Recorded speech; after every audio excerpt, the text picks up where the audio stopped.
ఎవరైనా రిసిప్ట్ తీసుకోకపోతే దయచేసి రిసిప్ట్ తీసుకోండి. మళ్ళీ ఇక్కడ ఎవరైనా అడిగితే పారాయణ వాళ్ళు ఇబ్బంది పడకండి. పారాయణ చేసిన వాళ్ళు 200 రూపాయల రిసిప్ట్. జరుగు జరుగు అరే కొబ్బరికాయ ఇస్తుంది. ఎక్కడ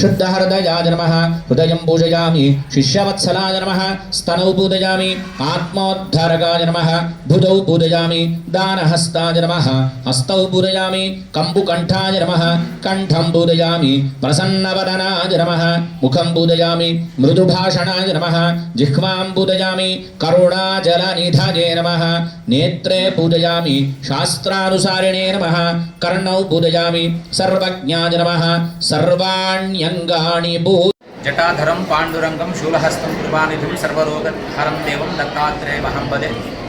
సాక్షాత్తు పరమాత్ముడు లోకాన్ని ఉద్ధరించడం కోసం అవతారం అంటే కిందికి రావడం, మానవ జన్మ ఎత్తిన ఎంతో మందిని ధర్మ మార్గం వైపు నడిపించి మళ్ళీ తల్లి గర్భంలో 9 నెలలు అవస్థపడకుండా ఉండడం కోసం ధర్మ మార్గాన్ని సనాతన ధర్మాన్ని ఎత్తడం కోసం తాను అవతారాన్ని ఎత్తుతానని ప్రతిజ్ఞ చేసినాడు.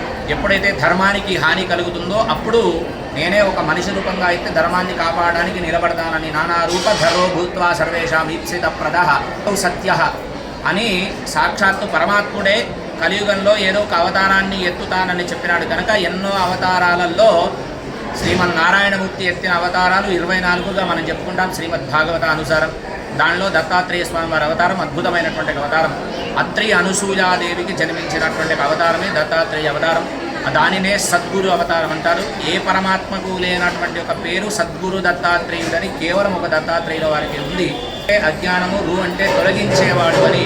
అటువంటి అజ్ఞానాన్ని తొలగించడానికి సాక్షాత్తు పరబ్రహ్మ స్వరూపుడైన శ్రీమన్నారాయణమూర్తి అవతరించిన రోజు దత్తాత్రేయ పౌర్ణమి.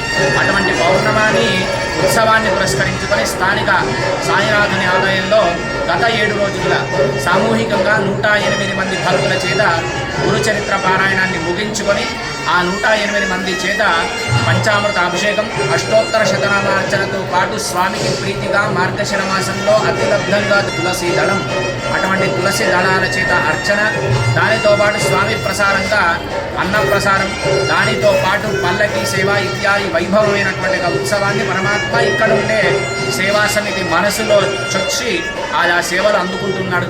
సేవలో పాల్గొన్న ధరించి భక్తులందరికీ, అట్లాగే అవకాశం లేకుండా టీవీలో చూస్తున్నటువంటి ఒక భక్తులకి, చూపించిన భక్తులకి అటువంటి ఒక దత్తాత్రేయ స్వామి యొక్క పరిపూర్ణ అనుగ్రహం చేత ఇక ఆదిదైవిక తాపత్రయములతో పాటు కాయిక శరీరముతోటి, మానసిక మనస్సుతోటి, వాచికంగా వాక్కులతోటి చేసినటువంటి పాపాలన్నీ దూరము చేసి సన్మార్గంలో స్వామి నడిపించాలని మనసారా కోరుతూ జై గురు.